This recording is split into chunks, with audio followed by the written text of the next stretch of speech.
Richelieu disait du Parlement, n'éveillez pas cette grosse bête. Ne comptez pas que j'aille la caresser.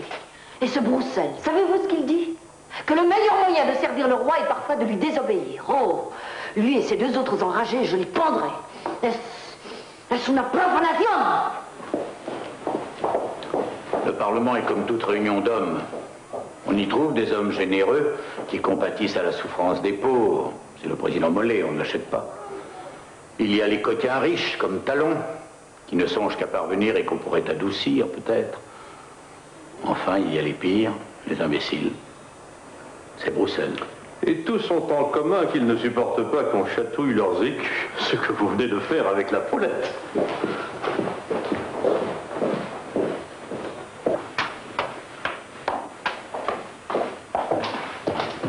J'ai besoin de temps presque davantage que d'argent. Les progrès que nous faisons à Münster vers la paix sont rapides, mais fragiles. Avant de nous attaquer au Parlement, il nous faut une grande victoire ou un grand traité.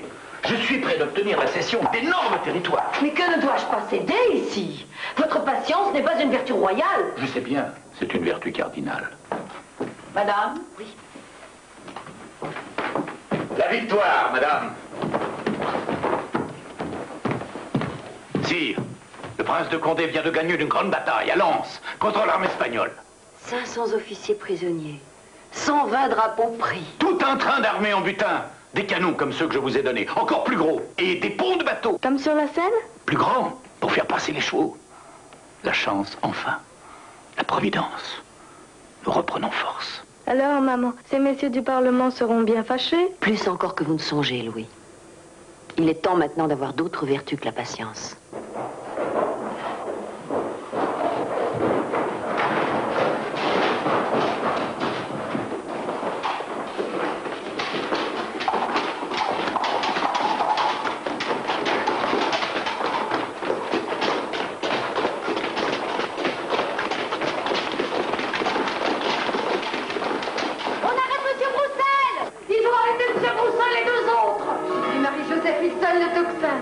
Notre-Dame, Tocsin Saint-Gervais. Aux armes, les gars! Au Parlement! Allez, au Parlement! Au Parlement! Libérez Broussel! Libérez Broussel! Libérez Broussel! Libérez Broussel! Libérez Broussel! Nous voulez plus qu'on paye d'impôts! Aux armes, rejoignez-nous! Les milices bourgeois sont avec nous!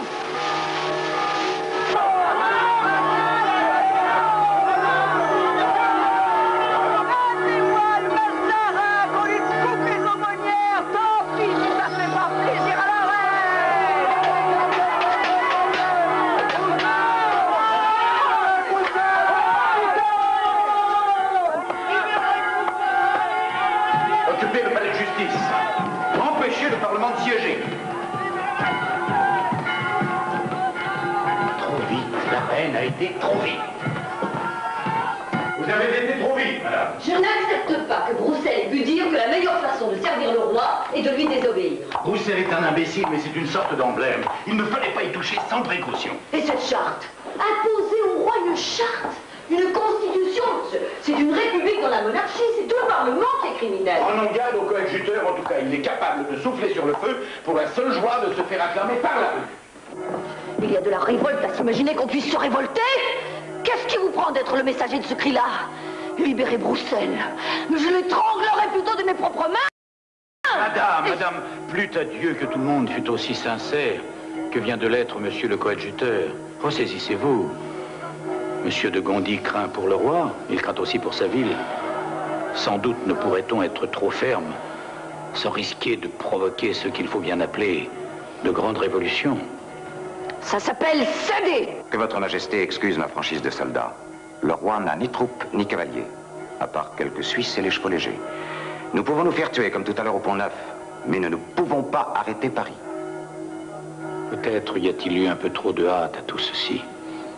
Ne faisons pas de ce Broussel un martyr. Le cardinal a raison, ma sœur. C'est la charte qu'il aurait fallu pouvoir mettre en prison.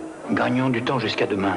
Mais comment arrêter l'émeute? Qu'on dise au peuple, je ne sais pas moi, que la reine lui rendra son Broussel.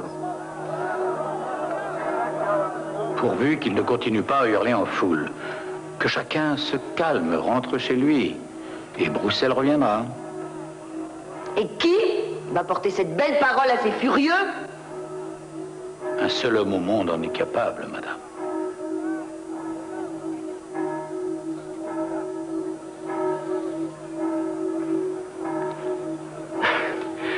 Que votre majesté me donne au moins un ordre de sa main. Il n'y a que vous. Rendez le repos à l'État. Une preuve écrite pour m'en faire accroire par l'émeute. Madame,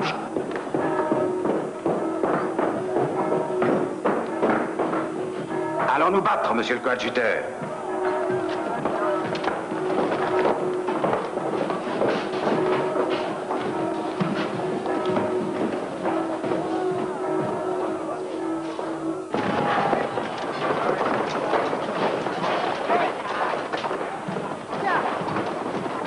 Les voilà!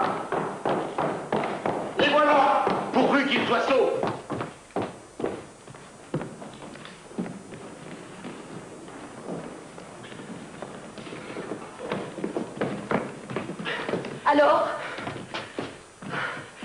Alors, madame, ils veulent plus que des promesses. Madame, demain, il faudra choisir. Tirer ou céder. Allez vous reposer, monsieur. Vous avez bien travaillé, vraiment. Mêlez-vous donc maintenant de prier Dieu.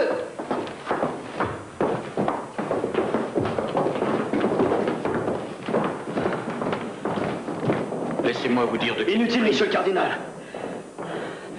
Je sais aussi me mêler du reste.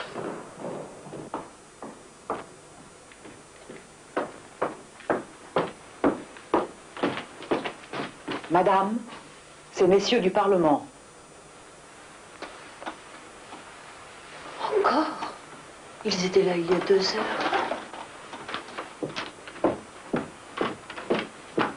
Nous avons traversé Paris sous les menaces. Et le peuple nous a ramenés ici à la pointe des pics, parce que nous étions sans Broussel. Je songeais qu'on vous aimait davantage, messieurs. C'est pour vous que le peuple a pris feu. Ce matin, l'émeute a gagné toute la ville. Je ne tiens plus la rue. La milice que vous aviez appelée a coupé avec nos troupes. Et s'est embarricadée, elle aussi, madame. Il y a plus de 1200 barricades. Sans le courage du premier président Mollet... Madame, je vous supplie de songer au salut du palais. Peut-être à la vie du roi. Ne balancez pas cela avec la punition de quelques hommes coupables d'avoir été trop entêtés du bien public. Le bien public et le bien du roi se confondent. Eh bien, messieurs, voyez donc ce qu'il est à propos de faire.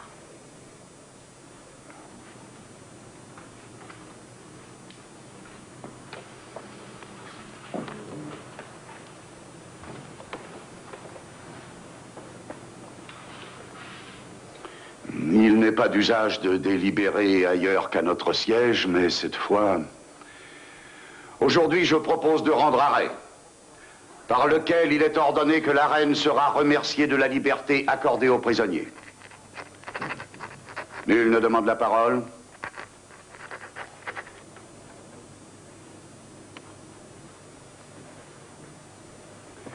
Il est ainsi délibéré et jugé. Où est le greffier? Ici, nous écrivons ici. Écrivez les expéditions. Il y a des lettres de cachet. Et des copies. Je veux des copies pour les barricades. Eh bien. Où est Broussel? Sur la route de Sedan. Vous l'aurez ce soir. Il courra plus de danger dans la joie de la foule qu'il n'en eût couru en prison. Moins que si je l'eusse tenu entre mes mains.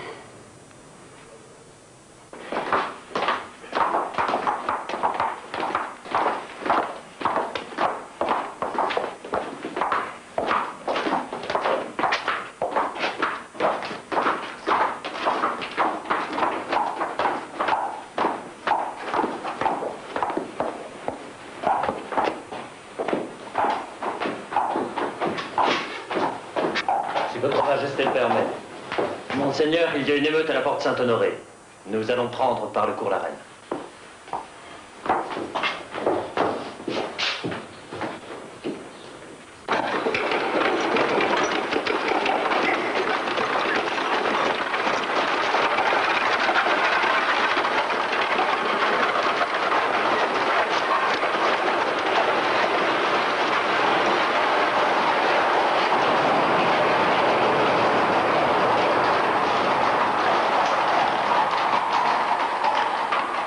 Je n'avais pas vu la menace si grande. Elle existe encore. S'assurer du roi, vous cloîtrer au Val-de-Grâce, me tuer et offrir la régence à l'oncle du roi, celui qui vous appelle si bien ma sœur, notre siffloteur de monsieur qui embrasserait le Parlement. Gondi serait ministre avec mon chapeau. À Rueil, nous serons du moins libres de nos résolutions. Tant que nous n'aurons pas une armée. Tout dépendra donc de Condé. Je lui ai écrit, comme vous le vouliez, que son repos à la ville me serait plus utile que son travail à la campagne. J'avoue que depuis que son père est mort, monsieur le prince m'inquiète. Vainqueur de Rocroi et de Lens, grand maître de France, gouverneur de Berry, de Bourgogne, de Champagne, c'est un peu trop de puissance. Mais c'est vrai, tout dépendra de lui.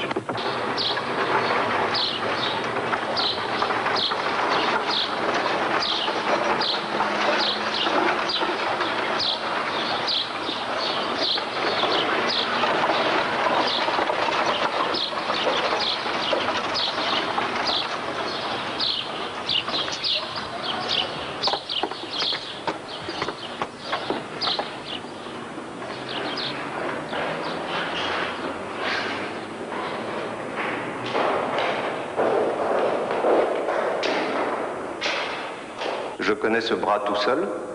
L'autre est resté au siège de Thionville, monseigneur. Monsieur de Lorbeau, venez donc me voir à Chantilly, pour parler de celui qui reste. Oh, monsieur le prince, quelle joie!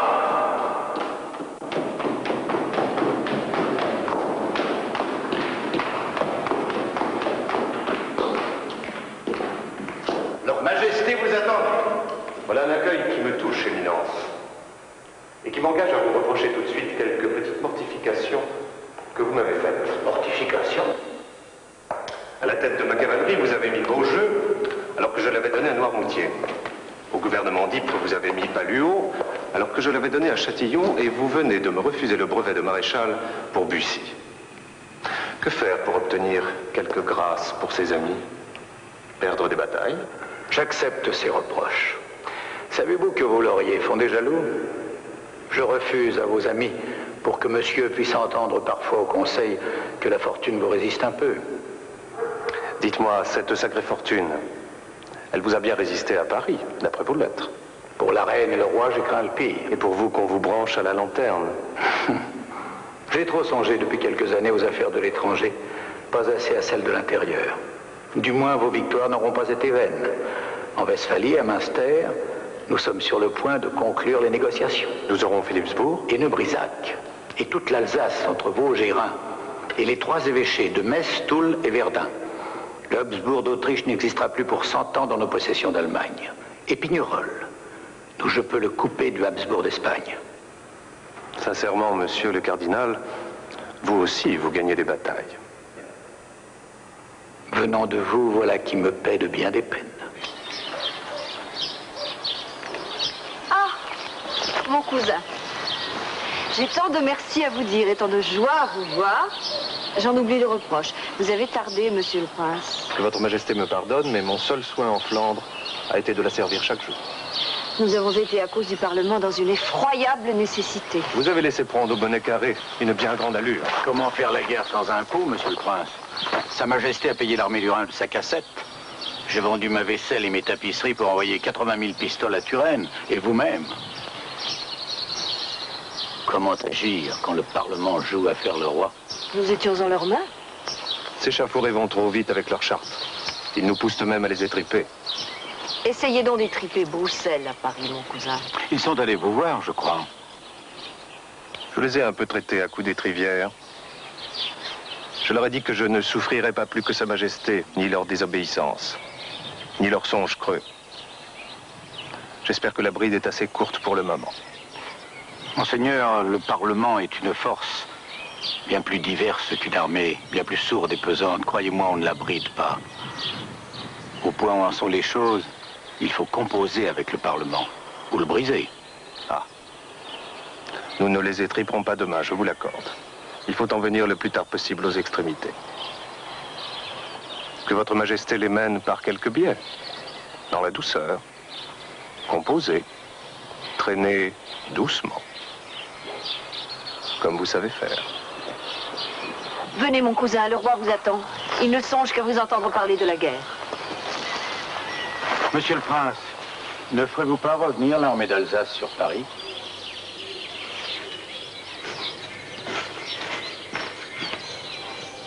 Villes et villages, tocsin il faut sonner, romper tous les passages qu'il voulait ordonner.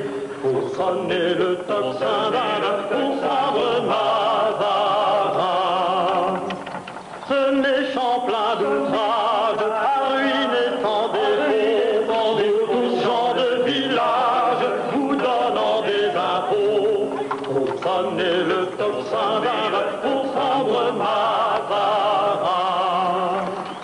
Mettez-vous sur vos gardes, chargez bien vos mortiers, armez-vous de barbares, fixez votre nez. Pour sonner le tocsin pour prendre Mazarin. J'avais trop espéré de Monsieur le Prince. Un jour, il traite le Parlement comme de l'infanterie espagnole, le lendemain, il est tout sourire, toute indécision. Impossible de percer le jeu de ce solitaire, impossible de savoir ce qu'il va faire. Vous savez bien que ce n'est pas un politique. C'est un emporté. Son armée n'a toujours pas bougé. C'est pas la peine de partir pour Rueil, pour revenir à Paris battu, la charte signée par le roi. Dans 3 ans, le roi aura 13 ans, il sera majeur, nous déchirerons ce papier. Je n'irai pas ce soir au Parlement voir enregistrer cette charte. Dire que nous avons cédé sur tout, même sur les lettres de cachet.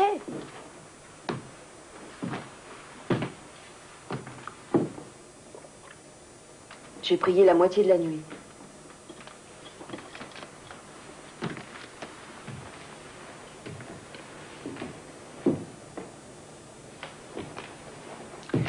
La fortune a des tours étranges. Aujourd'hui même, des années de guerre finissent. C'est aujourd'hui. Oui, ce soir, 24 octobre. Les traités seront signés en Westphalie.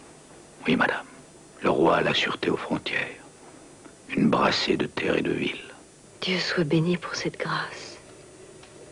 Le royaume entier devrait être un tédéum. Mais personne ici n'y prend garde. Ma reine, ce soir, la France sera le premier pays d'Europe. Mais à Paris, nous sommes battus, c'est vrai. Et Condé qui ne veut rien comprendre. Mon petit roi de France n'est plus qu'un beau roi de cartes dans la main de ce Parlement. Ma reine, je vous avais promis la paix. Je vous en apporte le premier enjeu. Je vous promets maintenant de rassembler tout ce qui s'échappe dans ce royaume. Ma reine, je vous le redonnerai.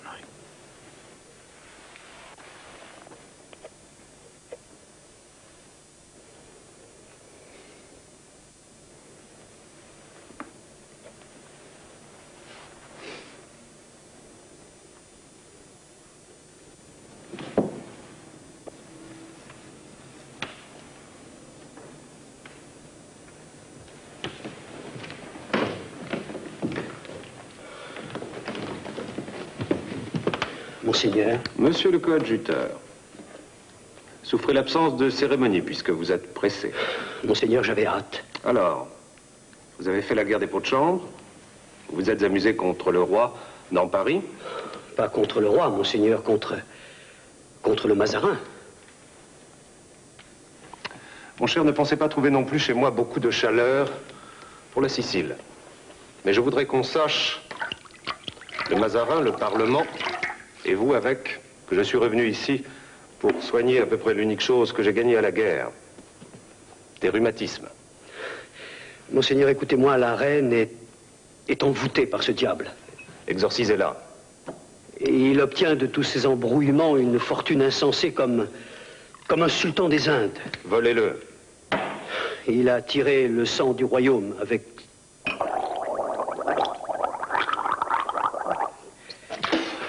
Je voulais dire, Monseigneur, qu'il a tiré le sang du royaume avec ses impôts. Ses impôts?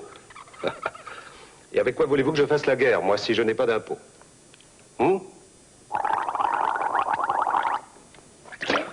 Moi, quand mes soldats ne sont pas payés, ils ne meurent pas. Rien à faire. Monseigneur, il s'est formé un parti à côté de la fronde du Parlement que l'on appelle la fronde des grands. Le parti de ceux qui soutiennent vraiment la paix, de ceux qui veulent délivrer la reine. Je sais, qui veulent reconquérir toutes les places, regagner tous les bénéfices, faire régent ce merle déguisé en aigle qui s'appelle Monsieur, et vous faire principal ministre. Ou qui sait, plus. Mais je sais tout cela parfaitement. On écoute dans le silence des campagnes. Peut-être n'avez-vous pas entendu, Monseigneur, le bruit que feraient tous les fruits tombant de cet arbre si votre main le secouait. Tous ces gouvernements, toutes ces provinces. Monsieur, j'ai assez de biens et d'établissements pour me conserver au roi par mes services et ma fidélité. Ma perruque. Mais je ne serai pas maître de cette fronde-là, parce qu'elle ne peut se faire contre le roi, Gondi. Je suis prince du sang. Partie intégrante de la royauté. Grand maître de France, général en chef. Je m'appelle Louis de Bourbon-Condé. Je suis un homme rasé, et je ne veux pas ébranler la couronne. Mais votre frère et votre sœur... Madame de Longueville dit elle-même qu'elle n'aime pas les jeux innocents. Ma sœur fait ce qu'elle veut. Je vous souhaite le bonjour.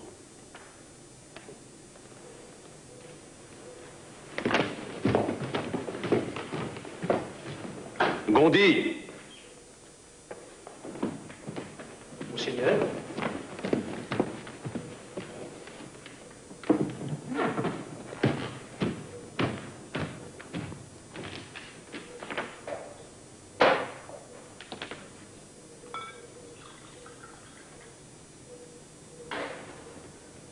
Veuillez dire à ma sœur que l'armée d'Alsace fait route sur Paris.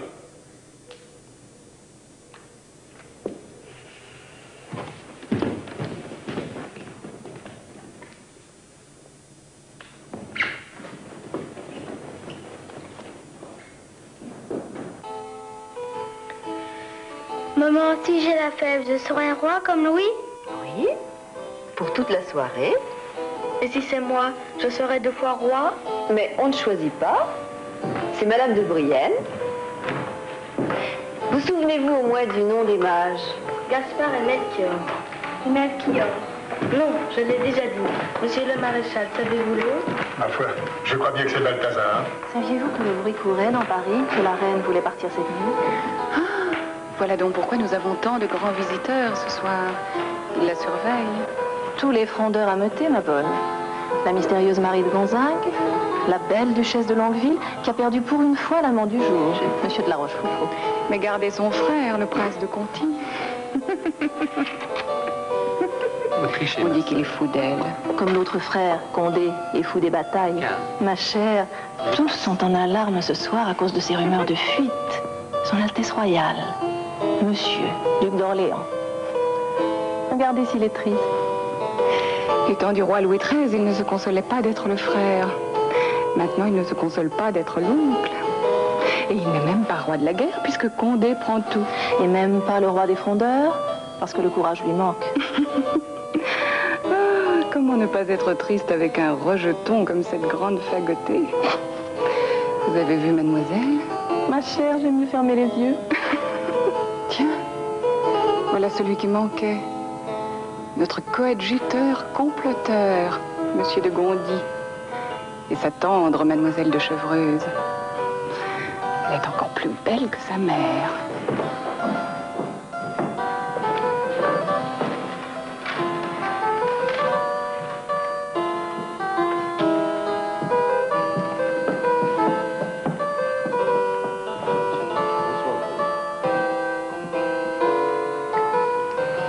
Monsieur le prince est aussi têtu qu'un pape. Il refuse? Pire, il a rappelé son armée sur Paris. Et il m'a dit ça comme une menace. Je connais mon frère. Nous secouons un peu trop fort la régence, il nous fera la guerre. Mais le roi est là. Nous tenons au nid le plus bel oiseau. Tant que nous l'avons bien au chaud dans sa cage, nous pourrons fronder tranquille. Allez donc tirer les rois avec mademoiselle de Chevreuse. Tout cela est le calme même. C'est vous, maman! Vive la reine! Vive la reine! Vive la reine! La reine boit! Vive la reine! Vive la reine!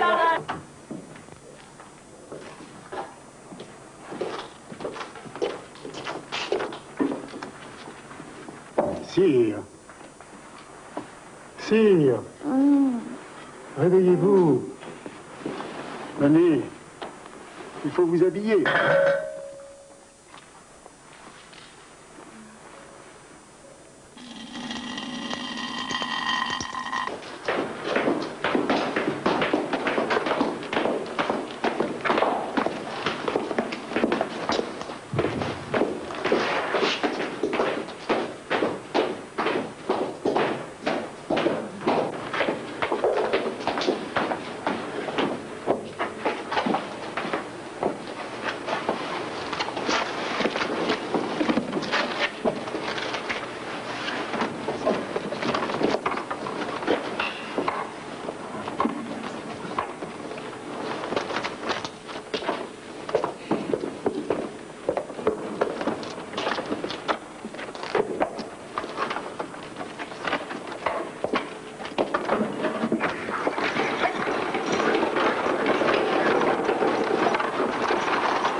De tout mon cœur.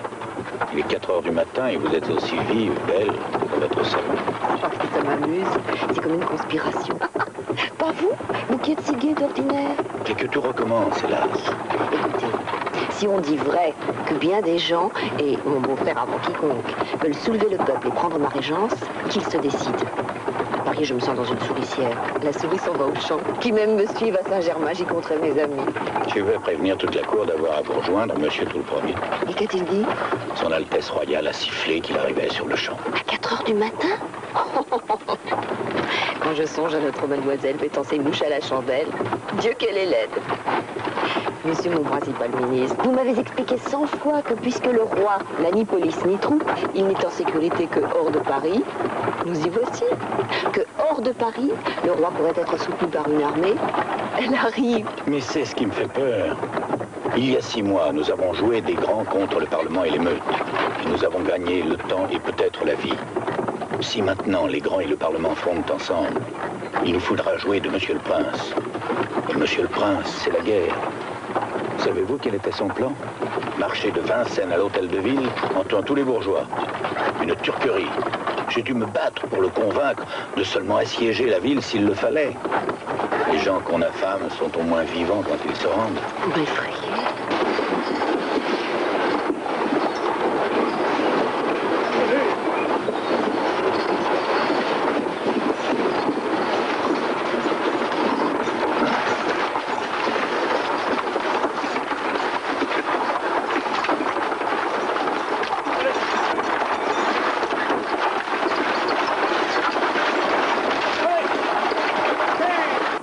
Sont glacés.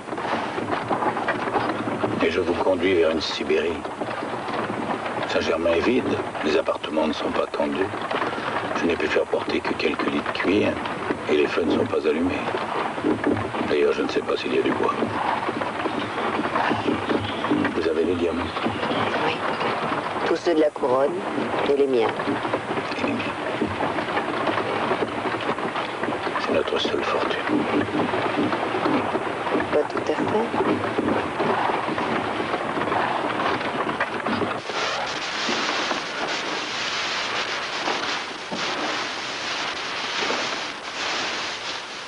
Paille ou pas paille, court ou pas court, ils n'auront pas plus chaud que moi en se couchant là-dessus. Ils feront quand peut être ta bourgeoise, Hector. Ils se serront pour dormir tout grands qu'ils sont. Les gens de Mademoiselle sont les seuls à sortir de Paris. Mes 3 chariots de meubles et de linge ont été pillés vers Saint-Antoine. Et les cochers ramenés de force au Palais Royal. Ce ne sont pas les chariots du roi qu'ils ont attaqués, c'est moi.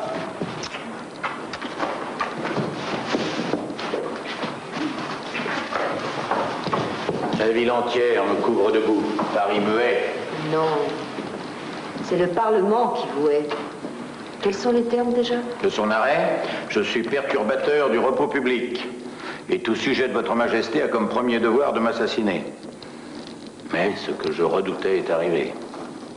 Le Parlement n'est plus seul. J'ai ici une petite liste. Voilà quelques brebis paisibles au hasard du troupeau. Charles de Lorraine. Humble. Se nourrit de sang, je l'ai beaucoup aidé. Il veut Montreuil. Monsieur de Sévigné. Monsieur de la Rochefoucauld.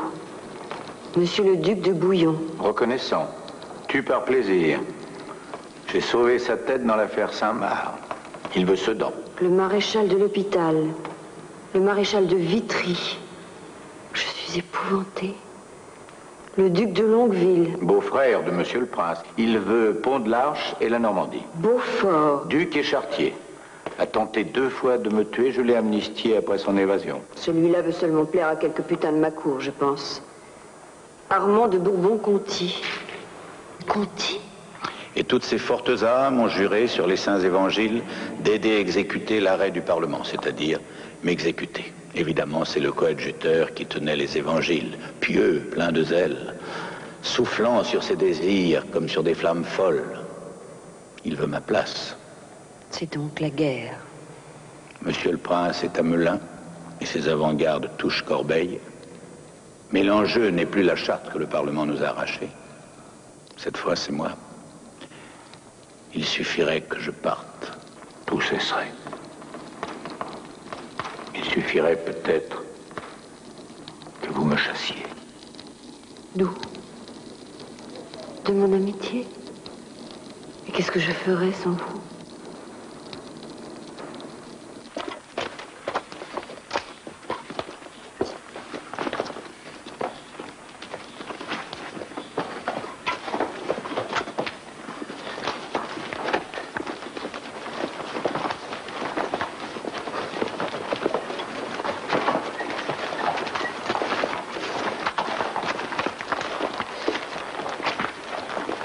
Combien en avez-vous branché? À peu près 300. Nous n'avons plus de cordes. C'était ceux qui restent dans la boue, tout nus, avec des écriteaux.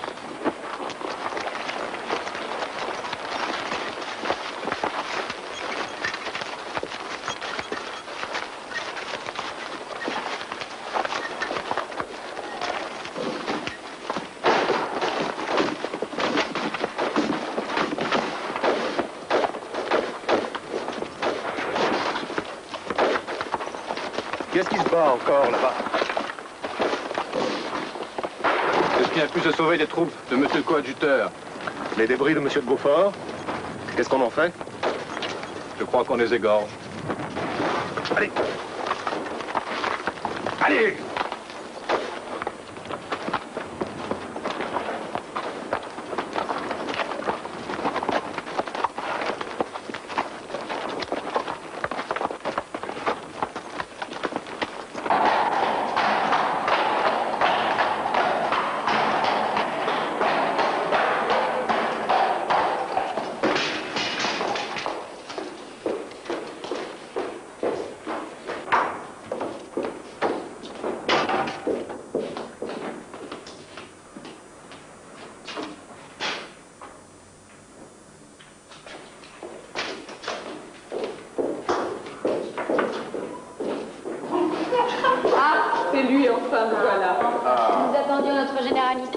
Mon frère, vous seul pouvez vaincre.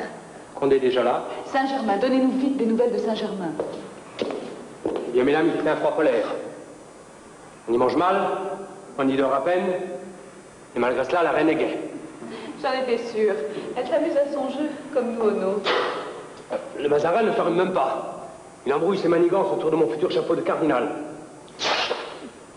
Et monsieur m'a dit en confidence que ses souhaits et son cœur sont ici, avec nous. Ses souhaits et son cœur. Je trouve le bagage un peu mince. Monseigneur, ça va suer, saigner, crever. Ça sent la tripe. Faites-moi la grâce d'accepter mon épée. Avec joie, Beaufort, avec joie.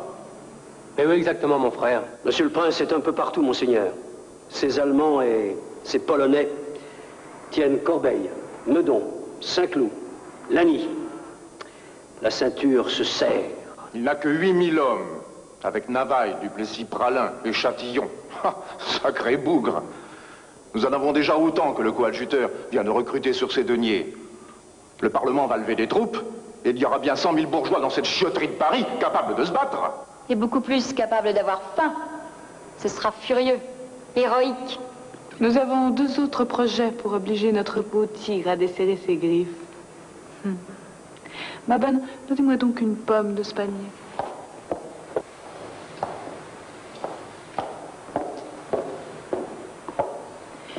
Voici Paris, nous dedans. Voici l'armée de Monsieur le Prince.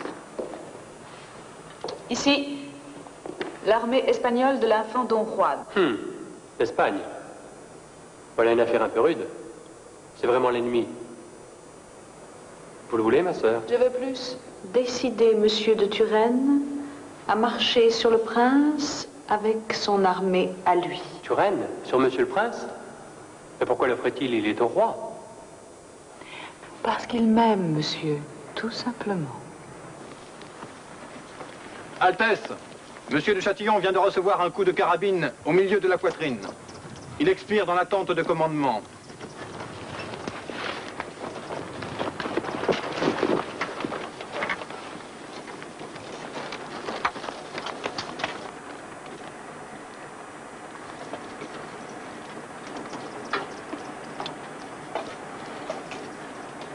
Ma femme.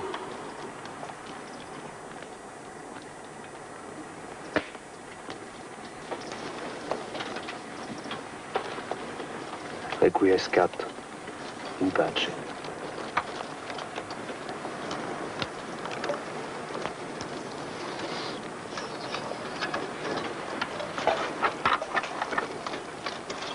Tous les prisonniers à la scène.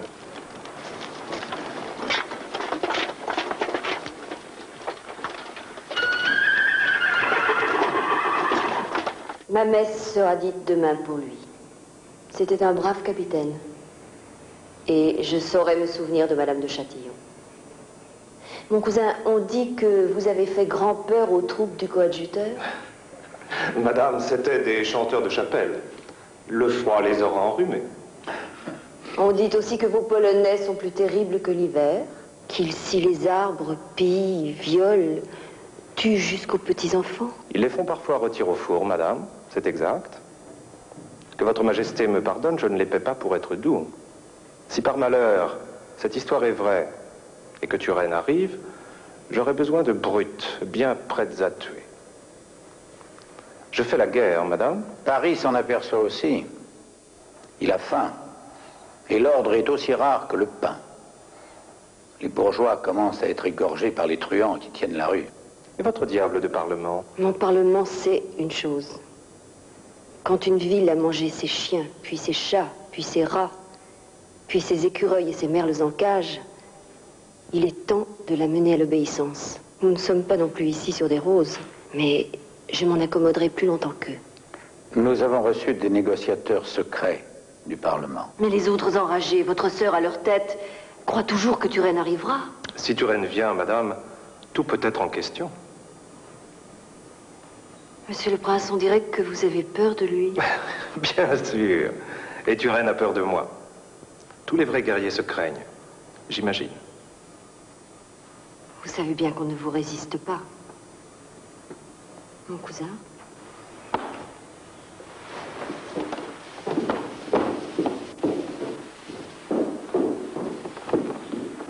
Monsieur le Prince.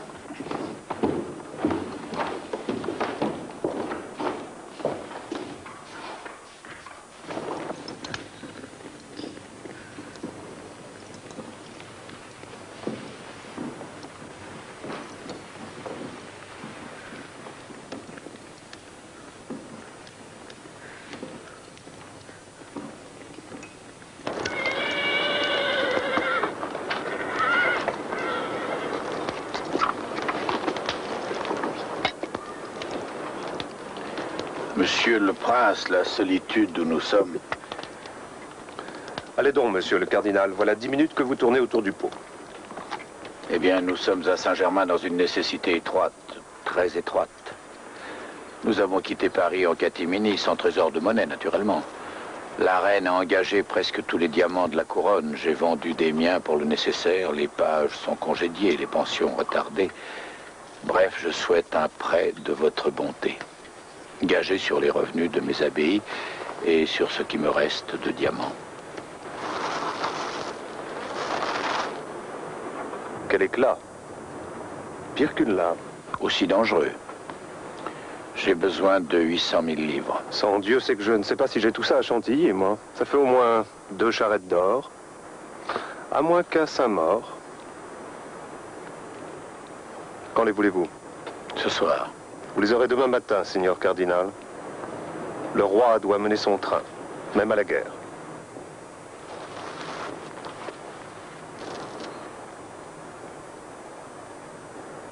Alors je les donnerai à la reine. Pour sa coiffure.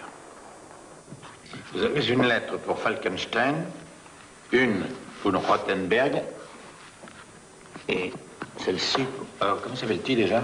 Le 3e général allemand de l'armée de M. de Turenne, oui. Muckenthal.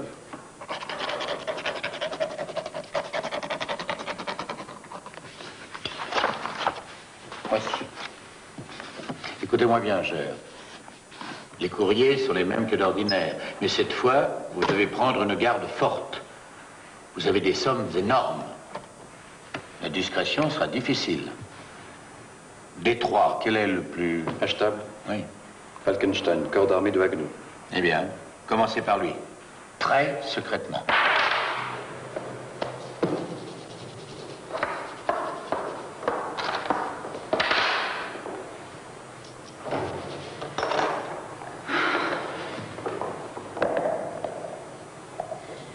Que ne donnerais-je pas pour du pain ou une pomme? Mon royaume ou une pomme?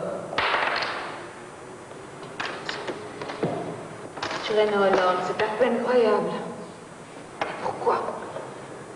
C'est qu'il ne vous aimait pas assez. Parce que lorsqu'il a dit marche, aucun des 3 corps d'armée n'a remué, pas même Falkenstein. 2, 3. Il y a de la diablerie là-dessous. Je souffle votre dame. Les soldats obéissent équipés et je crois surtout qu'il y a une grosse bourse. Plus rien, ma chère. Ni dragée, ni pain, ni confiture. Faut se nourrir d'amour.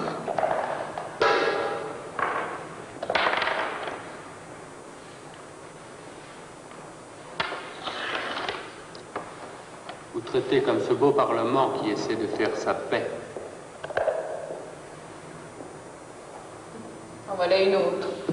Le Parlement. Saviez-vous pas? Le Parlement a envie ni d'être étrillé par Monsieur le Prince, ni d'être égorgé par la briganderie qui tient la rue. Il négocie à Rueil depuis hier soir. Et il y mange? C'est une trahison? Oui. Le Mazarin est à table avec lui, aux côtés de la reine et du roi. Et ces messieurs ont sans doute commencé par manger l'arrêt qui a assassiné notre renard. Eh bien, il y a un courage que je veux avoir, c'est celui d'admettre que nous sommes battus. Dites que monsieur mon frère a écrasé votre petite armée de tambourinaires. Je le reconnais. Le pire est que nous avons désobéi au roi. Alors on va nous exiler? C'est la moindre peine. L'autre homme rouge ne s'en serait pas contenté, je vous l'assure. Monsieur de Richelieu tuait sec. À moins que mon frère... Vous ne le connaissez pas? Vainqueur des Espagnols, Condé était déjà superbe, mais vainqueur de Paris, il va être... Ah, je ne sais. Il a toujours besoin d'un ennemi. Ah, voilà Beaufort. Entrez, mon beau, mon fort. Entrez, monsieur le duc. Madame, ce foutu Parlement a manigancé une belle putasserie. Beaufort, vous croyez où Hall? La paix est signée à Rueil. Monsieur le Prince entre dans Paris avec des charrois de vivres. Je vais dispenser mes Parisiens du carême. Ils ont assez jeûné comme ça. Pour moi, c'est tout vu. S'il lui plaît, j'offre mon épée à Monsieur le Prince. Picard, je crois qu'il reste un petit Pocras, apportez-le. Nous allons fêter cette défaite-là. Ne disiez-vous pas que Monsieur le Prince avait toujours besoin d'un ennemi? J'y songeais. Justement. Mais alors ce sera nous? Ma chère, il faut vous faire une jolie tête politique. Mon frère et le Mazarin s'embrassent, mais il y a de grandes embrassades qui préparent de grandes fâcheries. C'est Condé, mon très cher frère, qui sera le maître.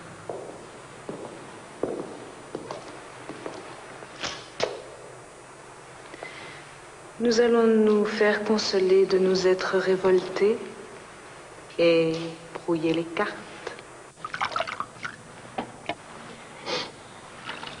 Père Vincent, je commence à croire comme le cardinal. Durer, c'est déjà une victoire. Une victoire? Mais monsieur le prince de Condé vient bien d'en donner une au roi. Surtout nos beaux frondeurs, oui. Sur sa sœur, Madame de Longueville. Sur son frère, le prince de Conti. Sur le Parlement. Sur tous les grands qui se sont amusés à la guerre. J'ai plus la force de vivre. Qu'est-ce qu'il fait, le bon Dieu, dites? On va vous donner une chemise et un bouillon. Mais cette victoire-là bat de l'aile. J'entends pas bien ces manœuvres des grands. Je sais seulement le mal qu'ils font. Ah, je sais aussi qu'hier, au bal de l'hôtel de ville, pour les 11 ans de notre maître, Paris a acclamé notre roi. Et les rues ont même fêté le cardinal.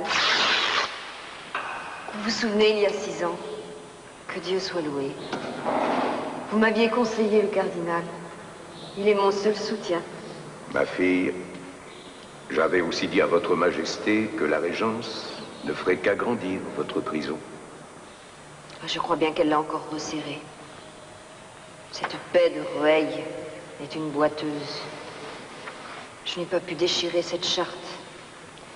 Le Parlement rogne toujours sur le pouvoir de mon petit roi.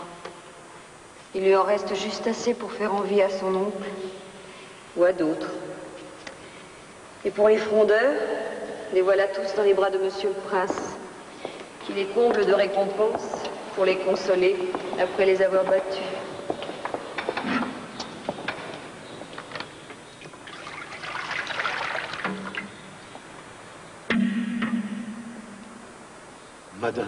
Madame, quand le roi sera sacré, j'irai à Reims. Le roi sera le nouveau Christ, il guérira mes écrouelles. Là, mon passeport de gueux pour le voyage. L'orgueil porte en lui sa punition. Il rend souvent très solitaire. L'orgueil de monsieur le prince éloignera de lui beaucoup de gars. Ou sa violence. Qu'avez-vous eu à la jambe?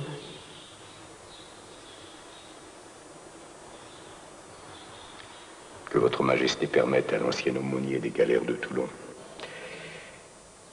C'est le fer.